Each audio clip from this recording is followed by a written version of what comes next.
buat teman-teman yang suka ke daerah-daerah terpencil gitu, kayak KKN atau ngebantu bencana-bencana gitu.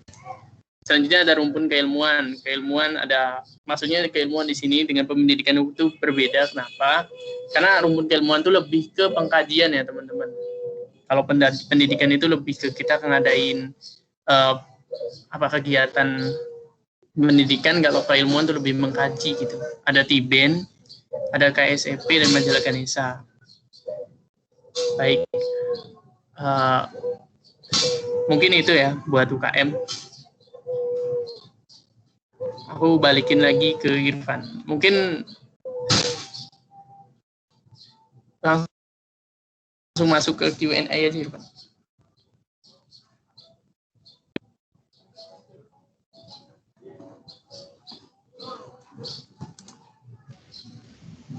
Boleh kalau ada yang mau ditanya.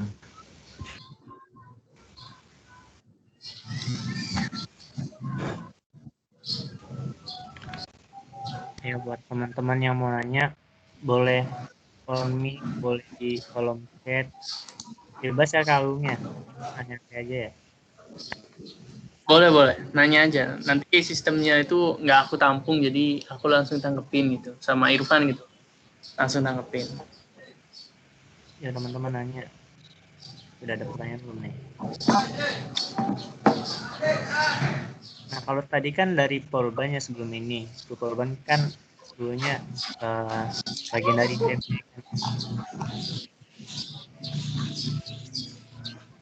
Iya, benar banget. Jadi Polban tuh bagian dari TB dulunya. Sama Polman juga. Polman bagian dari TB juga. Cuman dulu lebih ke ini. Polban sama Polman tuh kan politeknik ya. Lebih ke banyak prakteknya gitu.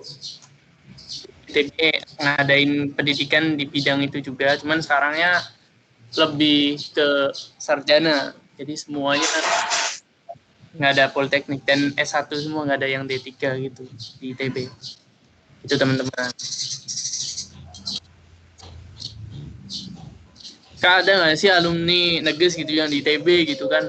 Takut nih misal ke ITB ke sana nggak ada yang nganter gitu. Tenang ya teman-teman. Jadi ITB itu kayak jadi langganan Neges itu. Ya walaupun nggak banyak gitu ya yang lulus Neges terus masuk ke ITB. Cuman ada aja gitu tiap tahunnya gitu. Dari angkatan di atas aku gitu, angkatan 2017. Itu tuh ada 3 teman-teman. Cewek semua. Di Nangor 1 yaitu SITH, kemudian di kampus Ganesha-nya ada 2 yaitu SBM sama teknik material FTMD. Terus di angkatan aku ada 4 teman-teman. Ada aku ini Agung, terus ada Irfan jurusan arsitektur dari SAPPK, ada Parasmita dari teknik geodesi FITB. Terus ada Didaul dari jurusan teknik lingkungan TSL. Gitu. Ini ada pertanyaan. Nah, ya. Boleh. Punten Kang, kalau masuk DKV ITB itu harus disertai portofolio enggak? Kalau iya, portofolionya temanya bebas, apa ditentuin sama pihak ITB? Makasih. Apa? Ulangi. Kalau apa? Kalau daftar ke DKV ITB harus disertai portofolio enggak kayak gitu? Ke DKV ya?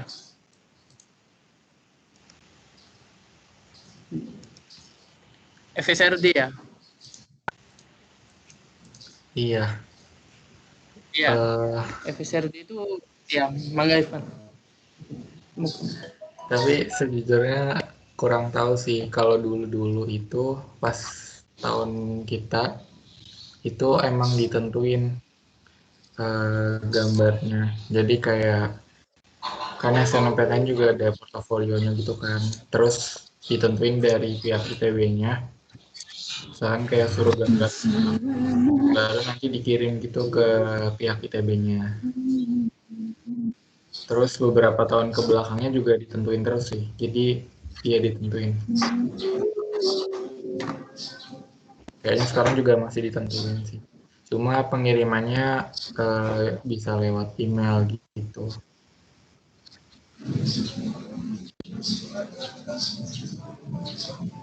Ini ada yang nanya lagi nih, kalau untuk program studi mikrobiologi itu tentang apa, terus apa sih yang harus disiapin untuk program studi itu.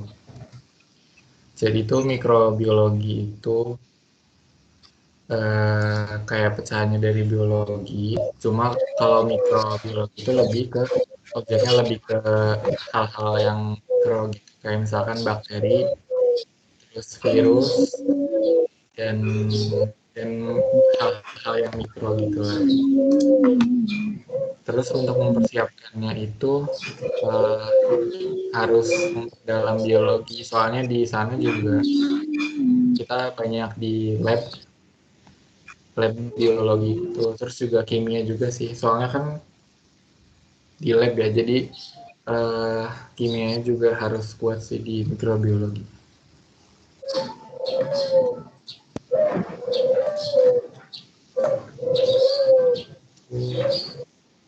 Ada lagi yang mau ditanyain?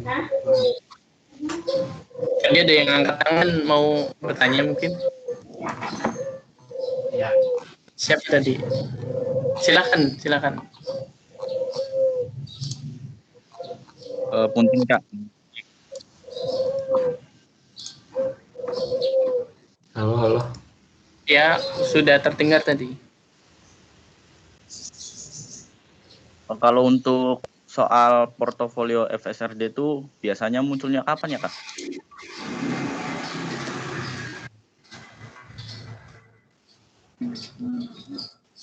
Kapan ya? Biasanya sebelum masa-masa SNMPTN sih. Coba ntar ada website-nya. mungkin bisa kan link Biasanya muncul di usm.itb.ac.id.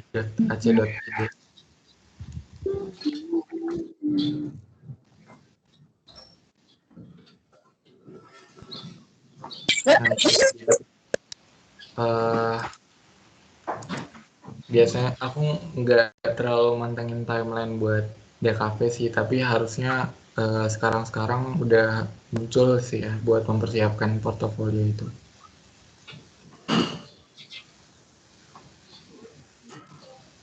Ini ada yang nanya lagi, Kak Punten kalau boleh tahu kakak masuk ke jalur apa, dan kalau lewat SBM skornya berapa? Oke, kalau aku jawab ya. Kalau misalkan aku itu lewat SNMPTN yang udah dijelasin sama Agung tadi kan. Dari angkatan aku itu ada 2 yang SNMPTN sama 2 yang SBMPTN. Nah, kalau Agung SBMPTN. Kalau zaman Agung itu ada UTBK ya, Agung? Belum, masih SBMPTN. Berarti skornya nggak tahu ya? Nggak tahu, skornya nggak ada.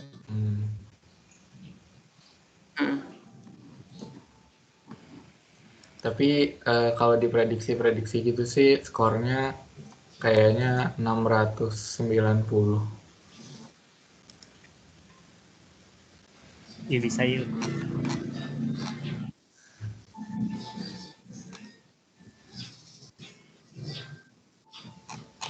Ada yang ditanyain lagi?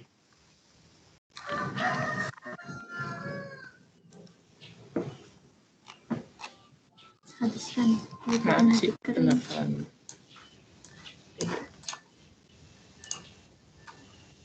Ada lagi Kak, kalau dari Lutfia lagi, kalau kita minat masuk FSRD ITB, terutama minat ke DKF, kira-kira apa yang harus kita persiapkan? Bisa langsung dijawab Kak. DKV ya. Kebanyakan orang temen aku juga banyak yang anak DKV sih. DKV itu biasanya emang dari mulai SMA kelas 12 itu udah kayak belajar buat portofolio gitu, terus kayak coba diperdalam perspektif misalkan ya, nggak senang gitu. Terus juga harus tahu gitu style menggambarnya apa. Jadi nanti bisa disesuaikan gitu. Soalnya ada temen aku yang emang suka gambar manga, gambar komik. Dan dia pakai style itu buat portofolionya gitu kan. Dan itu oke-oke aja gitu. Saya buat masuk. Terus kalau kalian misalkan di fintech tapi pengen masuk FSRD itu bisa karena emang yang lebih dinilainya dari portofolionya itu. Kalau yang SNMPTN, kalau yang SBMPTN berarti dari Soshum gitu. Paling mungkin persiapan lainnya selain persiapan portofolio dan skill-skill menggambar gitu ya. Emang alat-alatnya sih mungkin alat-alat menggambar kan lumayan.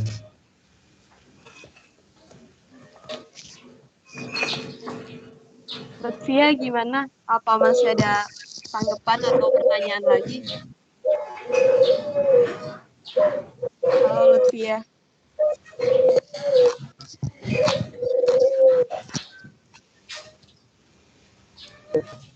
Lutfia masih ada di tempat kan? Iya Kak, makasih. Oke, ini ada pertanyaan lagi nih. Kak bisa ceritain gimana perjuangan pada Wah, ini panjang paling banget ya Kak. jawabannya. Kalau aku sendiri perjuangannya gimana ya? Gak ada pikiran masuk sebelumnya. Terus kan kebetulan aku ikutin satu beasiswa itu yang mengharuskan aku milih TB. Jadi aku di S1 gitu pilihan kedua itu kasih THR dan alhamdulillahnya lolos mungkin sebelum SNMPTN-nya gimana ya bagusin aku juga sama kok kayak siapkan SBMPTN dan sebagainya berkali-kali tryout SBMPTN cuma emang aku agak lemah gitu di kimia dan aku cukup bagus di biologi bahasa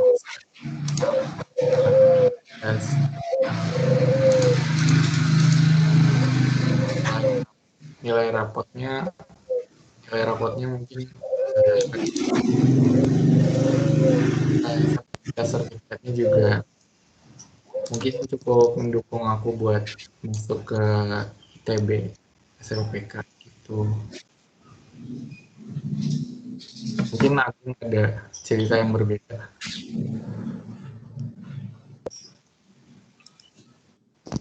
Maaf Kak, waktunya udah habis nih Kak. Jadi Ini aja yang dikasih nomor kontak aja slow. Tara. Iya, boleh Kak. Ya, silakan. Dan boleh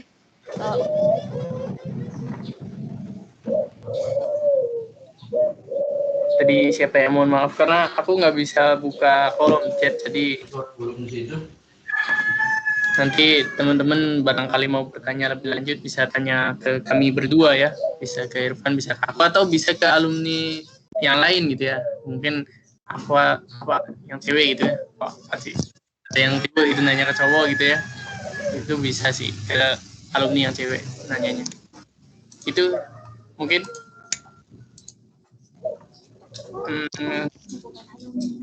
aku balikin lagi ke Irfan, mangga Irfan. silakan Kak Irfan untuk closing statement-nya. Terakhir mungkin kalau univ lain kan kayak promosi acara-acaranya sendiri kan. Kalau ITB itu sebenarnya udah ngadain aku masuk ITB. Nah kalau kalian ketinggalan buat nonton konten aku masuk ITB itu bisa lihat di YouTube yang aku kasih di kolom chat.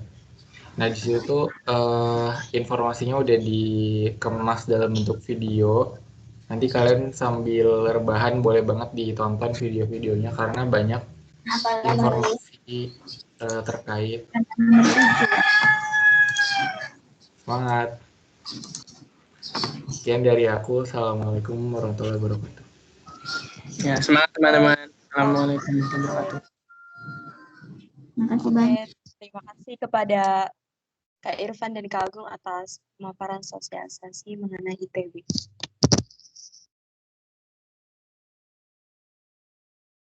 Dan acara selanjutnya akan ada sosialisasi dari Universitas Gunadarma. Dan saya berikan waktu 5 menit untuk persiapan presentasi.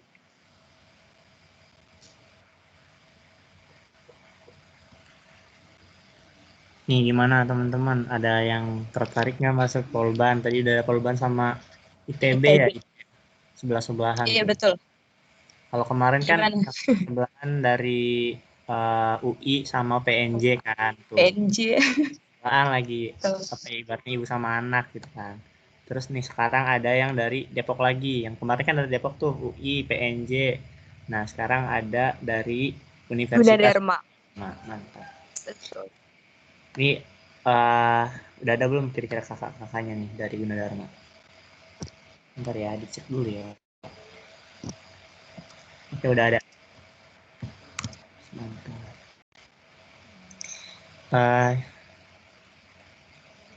Kakak dari Gunadarma boleh di on cam dulu ya, biar kita kelihatan nih mukanya.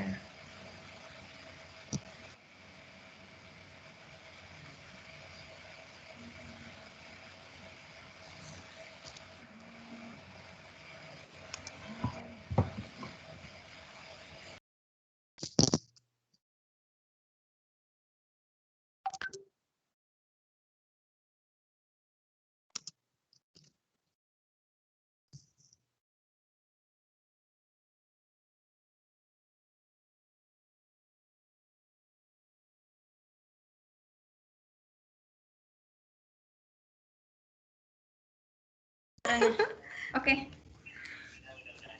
Udah ada ya? PPT-nya udah kelihatan? Ini gimana? Nih, coba ke PPT. Ada PPT-nya apa? Udah ada? Jelas. Boy, bentar.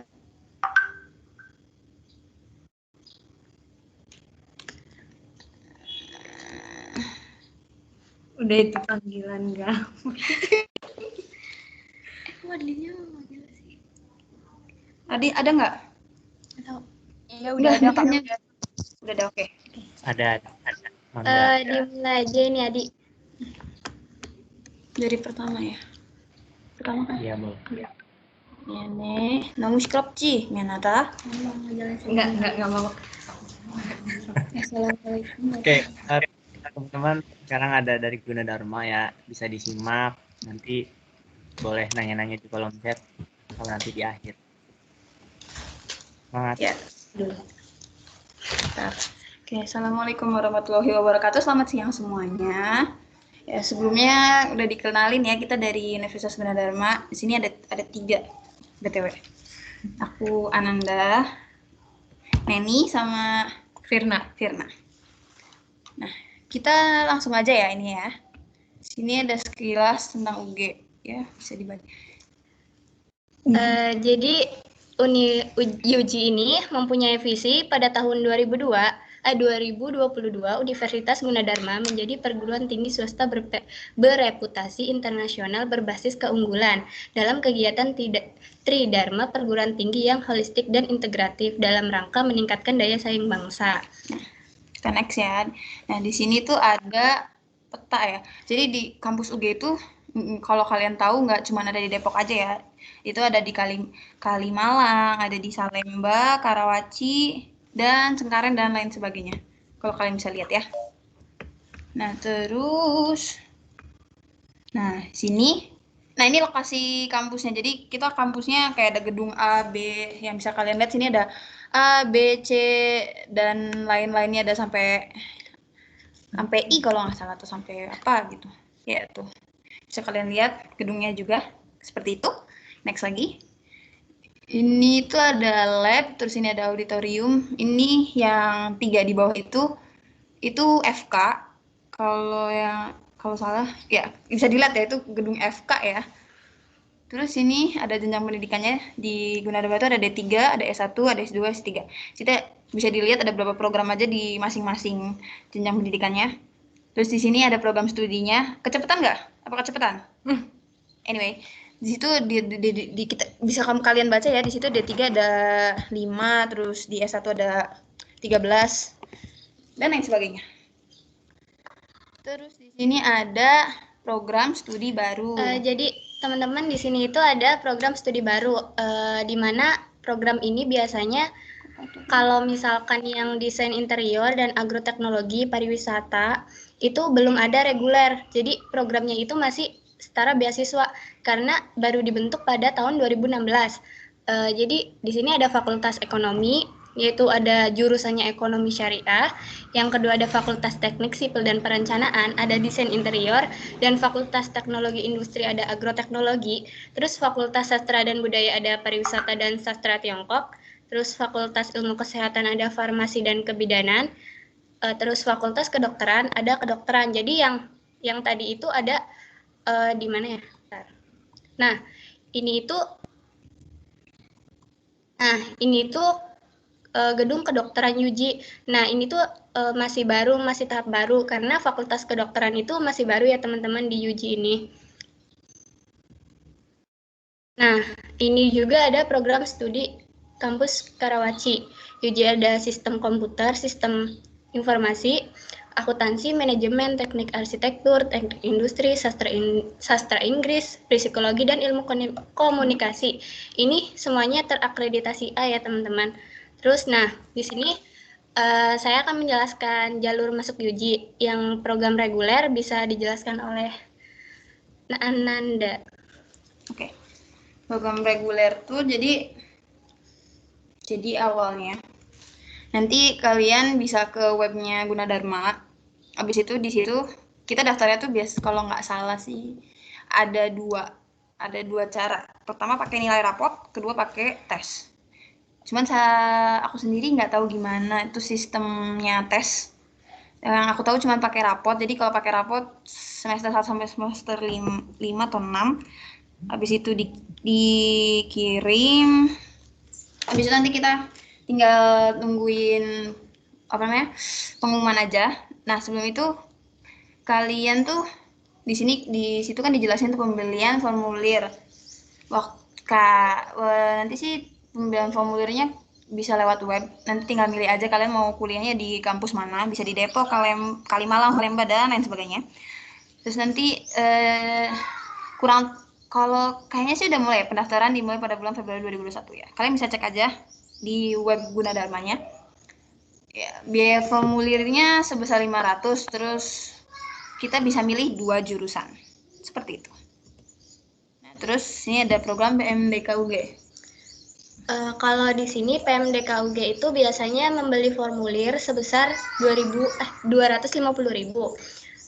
di sekolah biasanya. Pendaftaran itu dilakukan secara kolektif melalui guru BK dengan mengisi formulir pendaftaran PMDK. Jadi teman-teman di jalur UJ ini ada program PMDK. Nah, biasanya formulirnya bisa dibeli di guru BK. Terus juga biasanya sekolahnya itu memperoleh surat PMB dari kampus Universitas Gunadarma.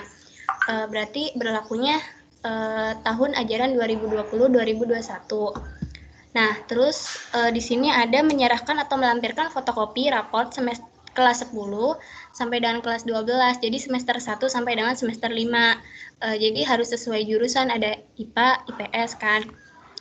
Nah, di sini ada program beasiswa Tryout UN. Nah, di sini itu kita juga kurang tahu ya teman-teman gimana beasiswa Tryout UN ini karena kita juga nggak tahu beasiswanya seperti apa. Jadi mungkin ini kayak pengetahuannya ada Tryout UN dilakukan berdasarkan wilayah Jakarta, Bekasi, Kota dan Kabupaten Karawang, Tangerang, Kota dan Kabupaten Tangerang Selatan, Bogor. Ini intinya dilakukan secara online.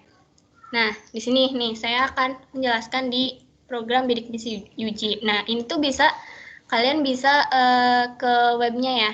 Ini ada webnya. Terus biasanya kuota bidik misinya itu ditentukan oleh Kementerian Pendidikan. Nah, di sini itu ada program studi yang beasiswanya penuh, ada jenjang pendidikan D3, ada manajemen keuangan, manajemen pemasaran, teknik komputer, akuntansi komputer. Nah, kalau D3 sampai S1 itu teman-teman bisa milih jurusan antara manajemen pemasaran, manajemen keuangan, teknik komputer. Nah, sedangkan S1 sendiri itu ada ekonomi syariah, sastra Tiongkok, agroteknologi, desain interior, farmasi, pariwisata, dan kebidanan. Nah, sedangkan S2 teman-teman itu bisa ke program studi teknik mesin dan teknik mesin. Nah, di sini ada nih gimana sih caranya masuk ke beasiswa penuhnya. Nah, jadi teman-teman itu harus memiliki nilai rata-rata setiap mata pelajaran itu minimal 8 dari semester 1 sampai ke semester 5. Nah, terus juga siswa yang mengikuti UN pada tahun 2020 dan 2021. Jadi teman-teman yang sekarang itu bisa daftar ke beasiswa penuh. Nah, terus berkas seleksi diterima paling lambat pada tanggal 28 Februari 2021. Nah, kalau di PPT ini kan berkas seleksinya diterima pada 28 Februari. Kita juga nggak tahu ya teman-teman gimana, tergantung ketentuan BK-nya kayak gimana. Nah, biasanya seleksi ini juga itu bisa dilakukan di bulan Maret. Nah, terus nomor HP. Nah, di sini syaratnya juga ada nomor HP. Terus kayak pengumuman, biasanya kalau misalkan pengumuman beasiswa penuh ini melalui SMS. Terus biasanya tahap pertama dulu itu diumumin sama guru BK. Jadi kayak tahap 1 misalkan kamu lolos, berarti nanti kamu ke tahap 2 gitu.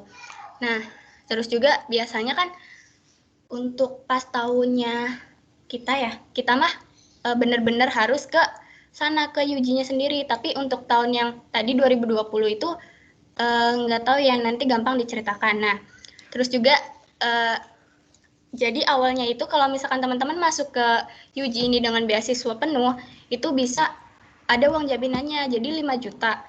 5 juta ini buat benar-benar sampai ke jenjang S1, misalkan teman-teman ngambil S1.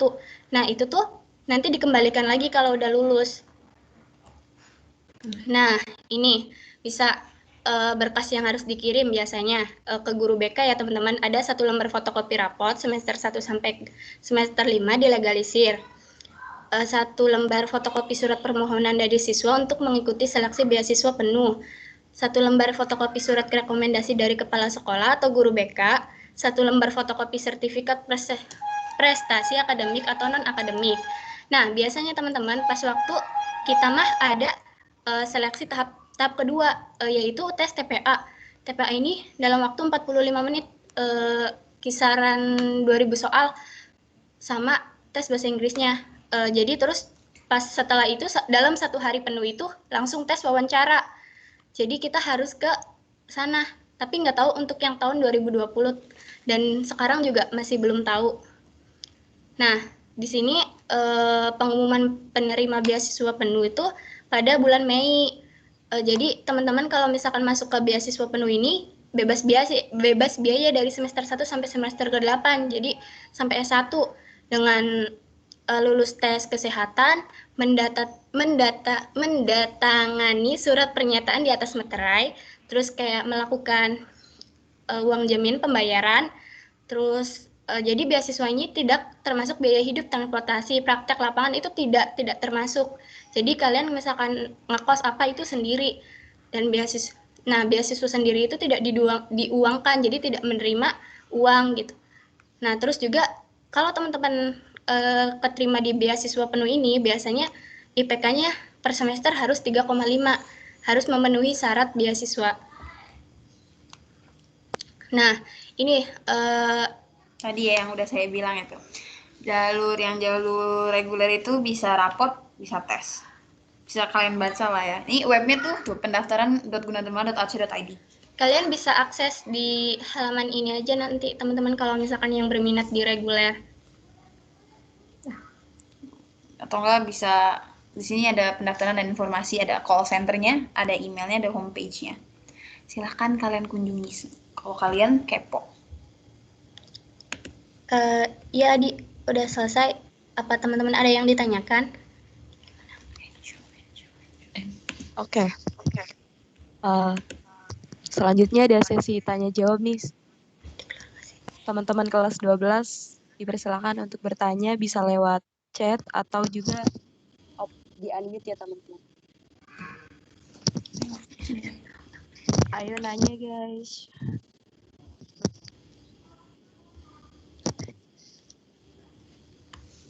Mana nih?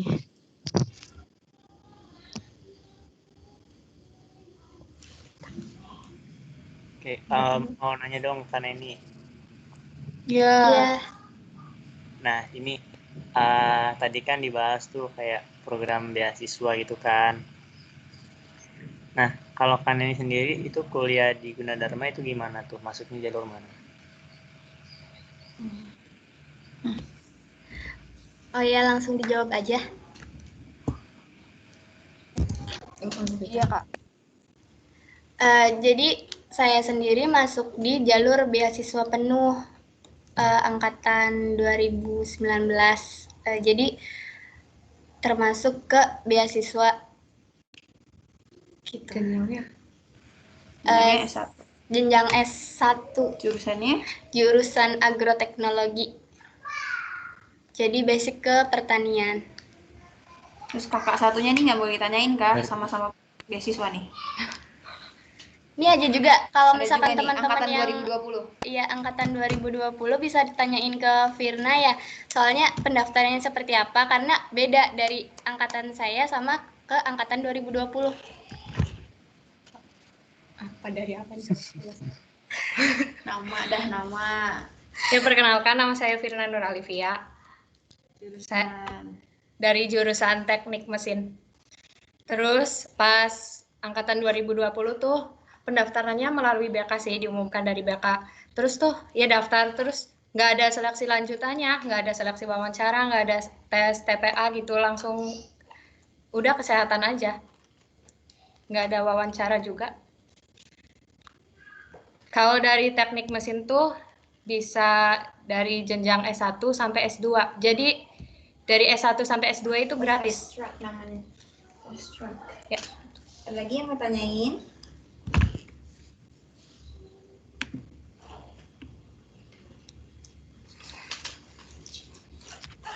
Ayo teman-teman, kakaknya ramah-ramah. Kenapa sih?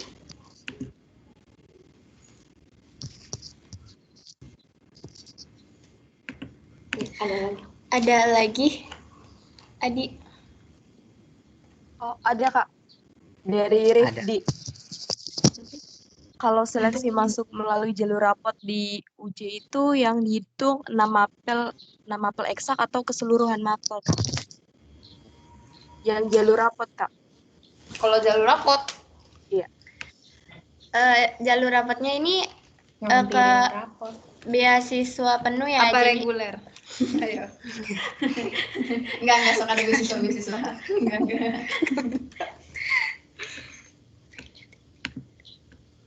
Balas dong. Jadi kalau misalkan kalian bisa ke jalur beasiswa ini biasanya dari semester 1 sampai ke 5 itu semuanya. Iya, Semuanya. fotokopi. Semuanya. Itu di Jadi bawah ya? bukan hanya yang eksak aja, tapi emang bener-bener semuanya. Jadi mungkin kalian jangan perlu takut ya. Misalkan aku kecil nilai rapotnya. Jadi nggak usah takut teman-teman kalau misalkan kalian kayak niat nih, aku pengen kuliah. Kuliah kan di mana aja, yang penting kalian bisa dapat ilmu ya. Nah, jadi kalian itu apalagi sekarang beasiswa ya teman-teman, kalau misalkan kalian pengen kalian deh daftar aja. Masalah kalian diterima atau enggak itu belakangan. Jadi kalian daftar aja dulu, misalkan kalian diterima ya itu rezeki kalian, tapi misalkan kalian nggak diterima jangan pesimis karena masih banyak beasiswa lain, atau enggak kalian bisa kuliah di tahun depan kayak gitu teman-teman. Jadi kayak gitu sih, mending daftar, jangan terpengaruh sama nilai kalian. Jadi mending daftar ke guru BK-nya, kalian konfirmasi, ibu misalkan sekarang udah buka belum ya pendaftaran di UGI gitu, buka belum, kayak gitu. Kalian benar-benar harus sering nanya. Kalau kalian diam, kalian gak bakalan dapat informasi. Begitu. Kalau jalur reguler mah kalau nggak salah sama aja sih. Semua rapot di scan terus dibikin PDF atau apa lupa. Sama aja sih semua. Terus nanti tinggal submit aja. Udah. Begitu. Oh ya teman-teman juga pengetahuan juga ya, dari 2019 kan pas waktu saya itu harus ada tes kan, tes kayak semacam sampai 2000 soal kan. Nah kalau di sini kita benar-benar nggak pas 2020 ini nggak ada tes, apalagi sekarang juga masih pandemi masih online, jadi kalian benar-benar kayak nggak ada tes sama sekali, pasti itu mah pasti kalau menurut saya, soalnya kayak masih online kan. Nah Cuma jadi bayar uang jaminan doang. jadi uang jaminan mah tetap bayar, tapi bener-bener nggak ada wawancara. Gimana sih rasanya langsung wawancara sama dosen, gimana rasanya gini-gini kan pasti kalian takut kan. Nah apalagi pas tahunnya kita kan banyak banget yang daftar ke UJ yang bener-bener nggak diterima.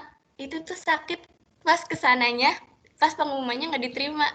Nah itu pas sekarang kan enak banget, langsung diterima, langsung masuk, nggak ada tes sama sekali gitu. Ada lagi? Gimana Rizky, apa sudah terjawab atau masih ada yang ganjil?